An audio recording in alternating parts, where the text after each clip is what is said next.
Bom dia, segundo ano, tudo bem com vocês? Beleza? Bom, vamos lá, continuando, a obtenção do açúcar e álcool, Eu comentei com vocês a última vez sobre a embebição simples. Quando eu falo em embebição simples, eu vou escrever aqui, É a distribuição, tá? Distribuição de água sobre o bagaço, tá? Então você tem lá o bagaço, após cada moenda. O que isso quer dizer, Feito o processo de moenda, ele vai ficar ressecado esse bagaço, fica mais difícil, para ter o efeito da moenda. Aí você distribui água nele, ele fica embebido, e aí você tem uma facilitação na extração, do caldo. Na embebição completa,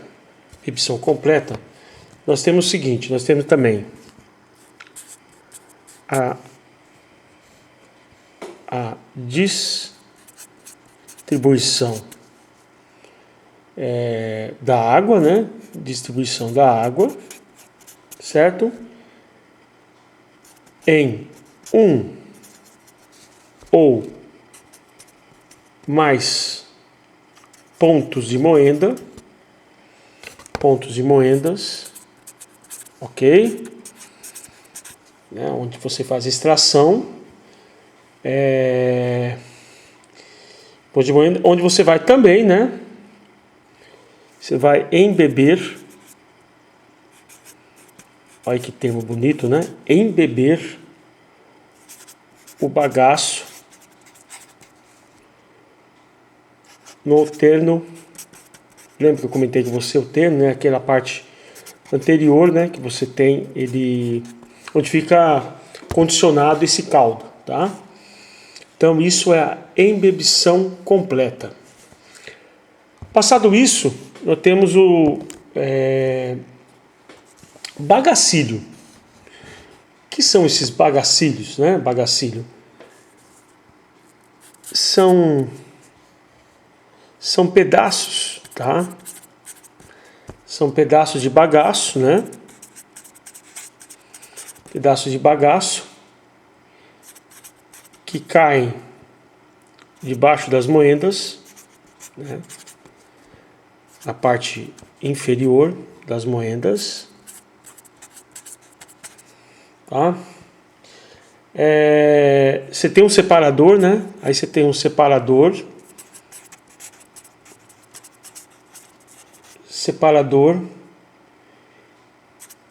de bagacílio, é colocado após a moenda,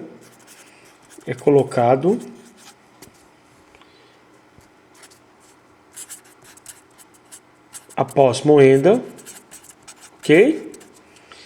Após moenda. E esse separador, ele tem um nome, é denominado cush, tá? Cush,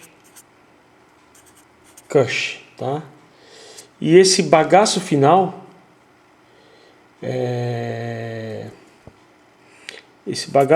tem como uma das finalidades dele, esse bagaço final é uma das finalidades, tá? Como combustível, tá? Servido como combustível, por exemplo, como combustível até para geração de vapor, por exemplo, tá? Quer dizer, lembra que nós comentamos da sustentabilidade, que aliás é o trabalho de vocês, A questão da sustentabilidade. Então é isso, o bagacílio, essa parte aí, ele pode até ser usado depois na queima para gerar o calor que vai gerar, depois o calor posteriormente, por exemplo, na água, que gera o vapor que é usado no processo, tá? Depois nós temos a sulfitação, tá? Sulfitação. A sulfitação, o que acontece? O caldo, aquele caldo misto, né? Nós comentamos anteriormente que ele foi resultante da moagem, né? Resultante da moagem, ele tem um aspecto, né? Ele tem um aspecto verde escuro, né? Verde escuro, ele também é viscoso, né? E o que ele é rico? Ele é rico em água,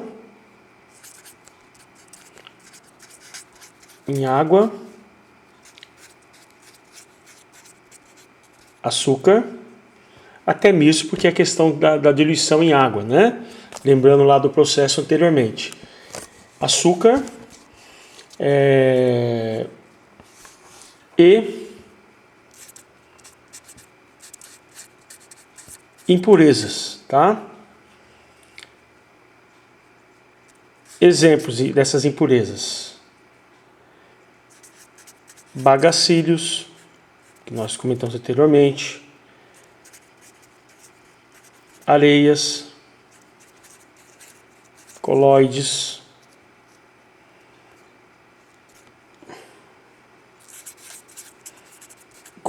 gomas, proteínas, clorofila e outros corantes. Tá? O pH ele fica varia, né, entre 4,8 a 5,8 nessa situação, né? Ele tem essa característica. Deixa eu mudar aqui a folha, tá? Com licença.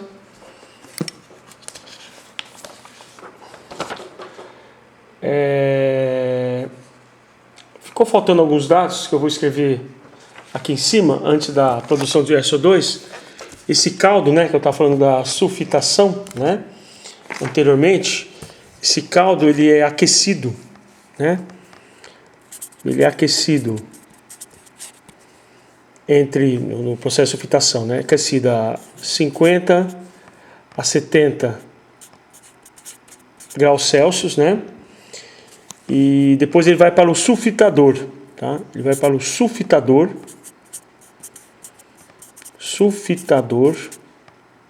ok?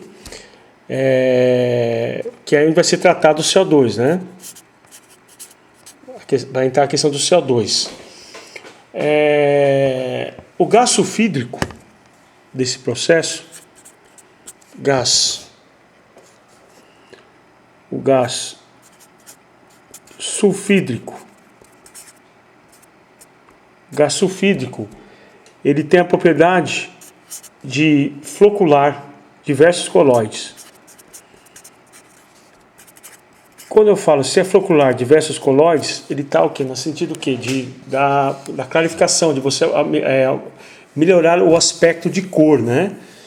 E aí que ele vai entrar, né, essa questão de flocular os coloides, né, que é um dos objetivos, né? E ele é adicionado, né, o SO2, ele é adicionado, né? Ele é adicionado até que o pH, né? pH ele fica abaixe entre 3,4 a 6,8, ok?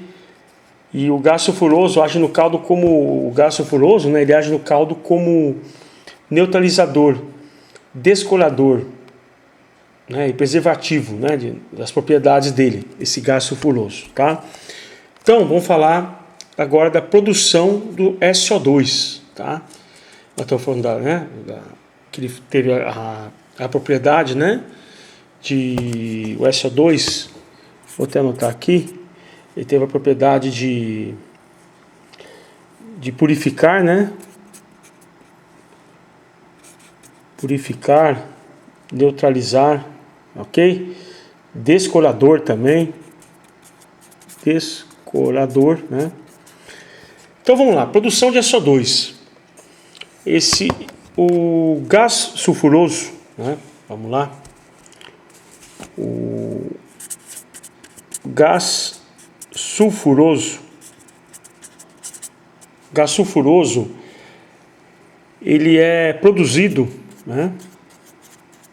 Ele é produzido por um queimador. Queimador, né? Rotativo de enxofre, né? De enxofre, onde você tem um cilindro, né? Giratório, né? Daí do rotativo, giratório, certo? Esse cilindro giratório, ele faz a combustão do enxofre. Ele faz a combustão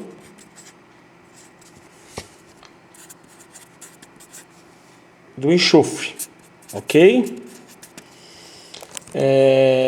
Então nós temos aqui, ó, né? Vamos colocar aqui a reaçãozinha rapidinho. Enxofre mais O2 vai dar o SO2, dióxido de enxofre, tá? E como ele tem, aí o que ele faz?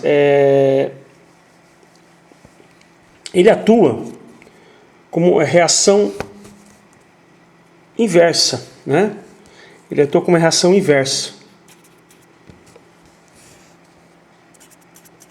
Reação inversa, ok? E precisa evitar, tem que tomar cuidado, evitar nesse caso a formação, temos que tomar cuidado de evitar, por ele ter uma reação direta e ter reação inversa, né? Se tem reação direta, da esquerda para a direita e da direita para a esquerda, reação inversa, nós temos que tomar um cuidado para evitar a formação do ácido sulfúrico, tá? Que essa reação inversa. Então tem que tomar esse cuidado para a formação do ácido sulfúrico durante a sulfitação do caldo, né? Durante a sulfitação do caldo, né? Ou seja, vamos dizer assim, os ácidos diluídos do caldo sobre a sacarose sofrem um efeito hidrolítico, né? Então o que ocorre? Você tem que tomar, nós queremos essa reação que você tem a formação, né? A formação de glicose, né? Uma molécula de sacarose com outra de água. Então eu quero o que? Eu tenho dessa reação, né? A sacarose, o que acontece? A sacarose ela sofre um efeito hidrolítico, né? Efeito hidrolítico, né? Ou seja, na qual a sacarose mais a água, ela vai formar a glicose,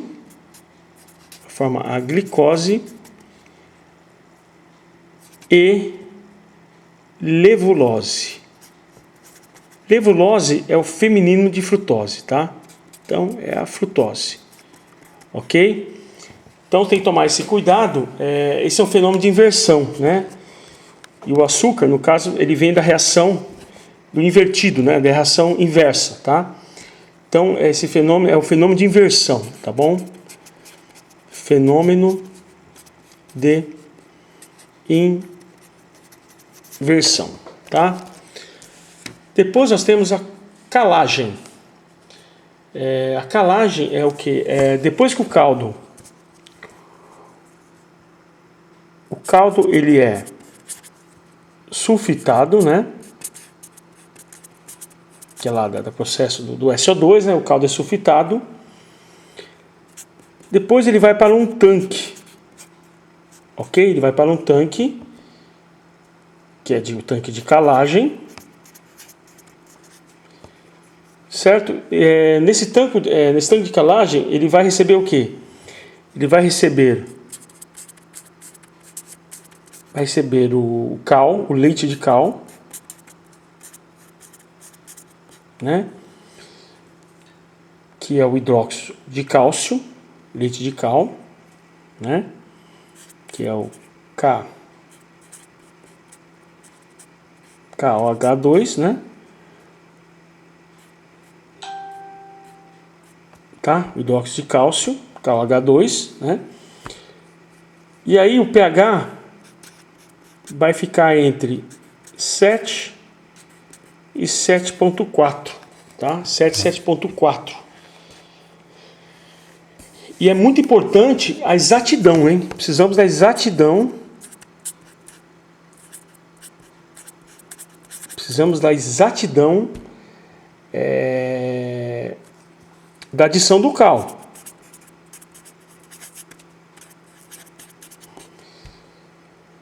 Pois, se for insuficiente,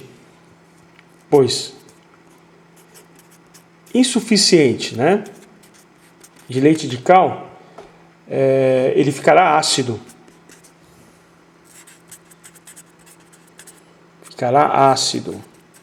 Ok? E aí, se ficar ácido, ele fica turvo, né? Ele fica turvo.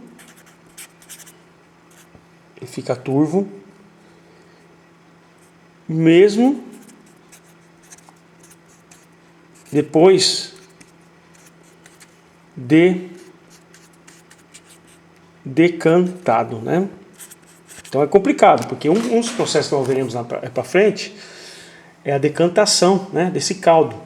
E se você decantar ele aí com pH, né, tiver ácido, tiver o correto, né, essa adição do cal, né, do hidróxido de cálcio, isso aqui é aumentar o pH. Né, se você tiver mais ácido, ou seja, menor que 7, e ainda corre o risco, né, de você ter a perda de açúcar por inversão, né? Você perde açúcar, né? Você perde o açúcar por inversão. Você tem até aquele problema de você acabar com enxofre e tudo, você tem, né? Que ele acaba produzindo ácido sulfúrico, né? Então tem que tomar esse cuidado, né? De você, aí você tem a inversão do ácido sulfúrico e logo você tem a perda de açúcar, né? Tá? Então tem que tomar muito cuidado. Então, vamos pensar aqui, o caldo, se você for adicionado o caldo em excesso, né? Se for adicionado o caldo em excesso, nós teremos 3 problemas aí, muito graves. Um é a decomposição,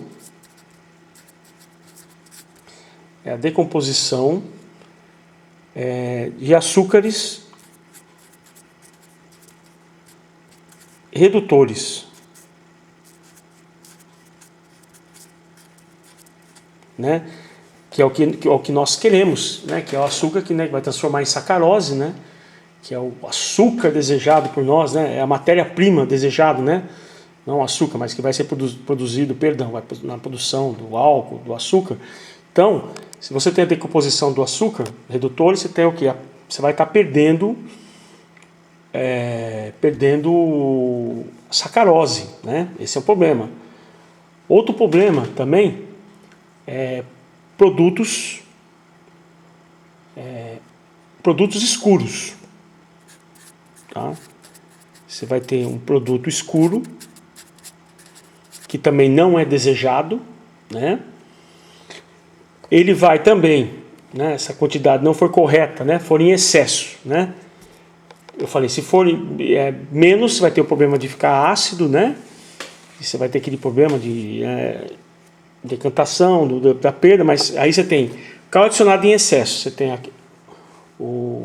decomposição, né, de açúcares redutores, produto escuro, no problema da decantação também você tem, né? Você acaba perdendo eficiência na decantação, filtração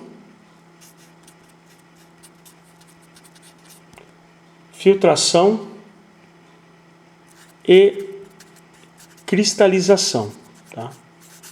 Olha só quantos problemas você tem, né? E isso acaba fazendo o que em excesso? Ele acaba o quê? Ele acaba depreciando,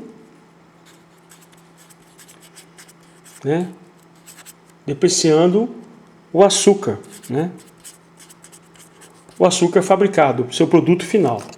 Então você vê a gravidade, né, de você. Ele é muito importante, o leite de cal, mas tem que ficar muito atento à sua quantia, né? Tanto em excesso como for menor que a quantidade necessária, né? Então, com licença, eu vou trocar a folha aqui, ok?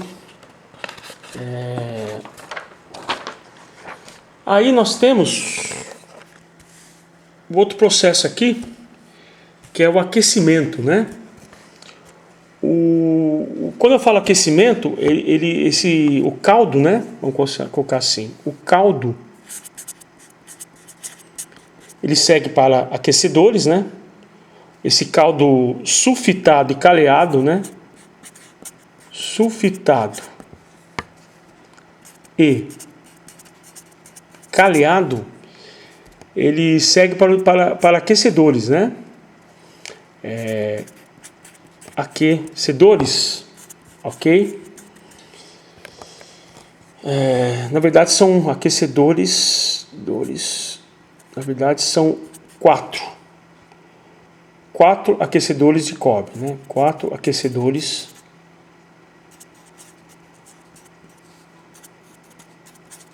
de cobre, né? Onde a temperatura em média são 105 graus Celsius, né? E os principais objetivos, né, que nós temos aqui do aquecimento desse caldo, né, é eliminar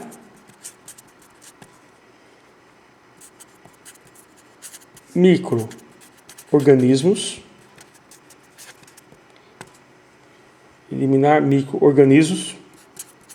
por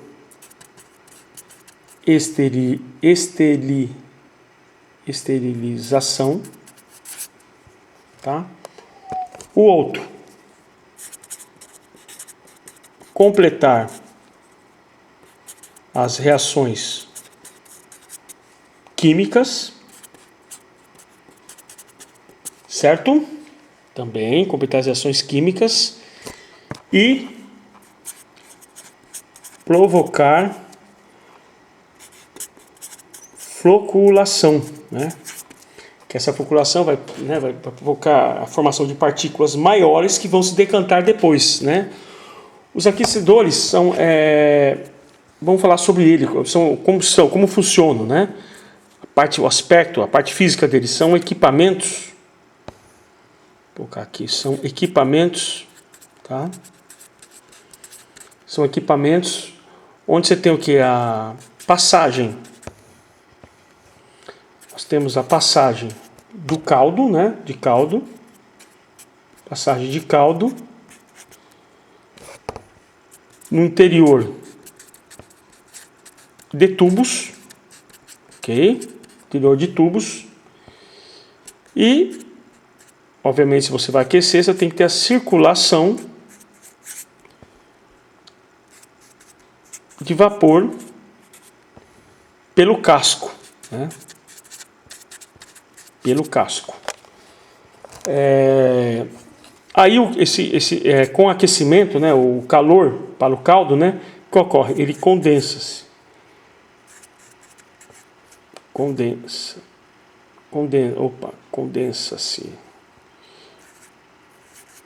Condensa-se, né? Ele fica mais condensado e que tem um aspecto mais aproximado do caldo final, né? Então vamos lá, continuando a última parte.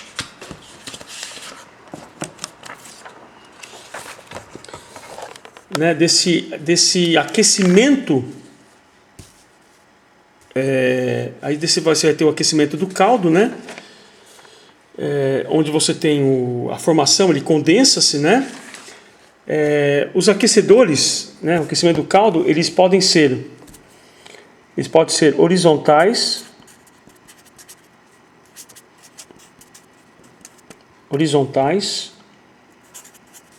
ou verticais, né? Sendo mais utilizado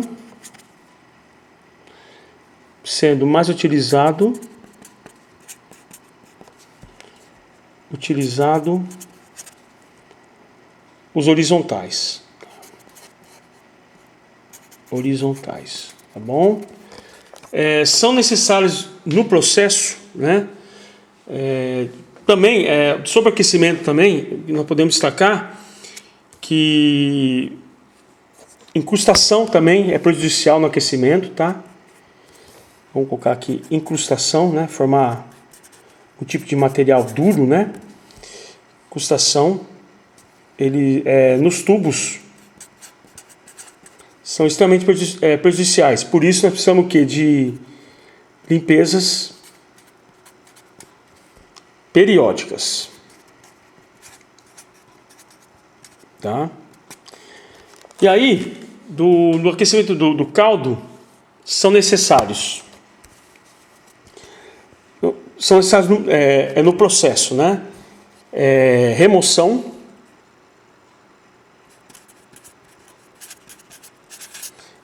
de gases incondensáveis,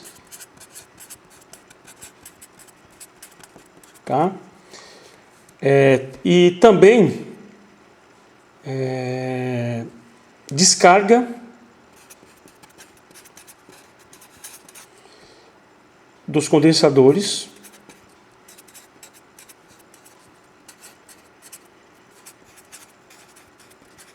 então, quando você fala remoção, descarga, você está o quê? Você está eliminando tudo aquilo, né, que não é necessário, né, para o caldo final. Por quê? Aí você vai... isso para quê? Para você ter uma boa... Tudo isso vai gerar o quê? Vai gerar uma boa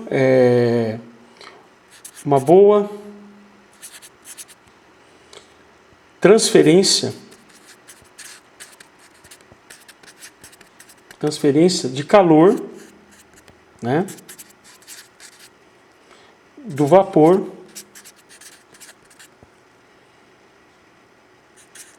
para o caldo em um aquecedor.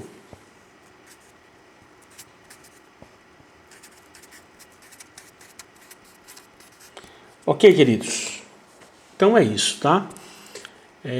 Próxima aula, né? Quer dizer, depois vamos dar continuidade a partir do aquecimento do caldo, tá bom? Obrigado, bom dia.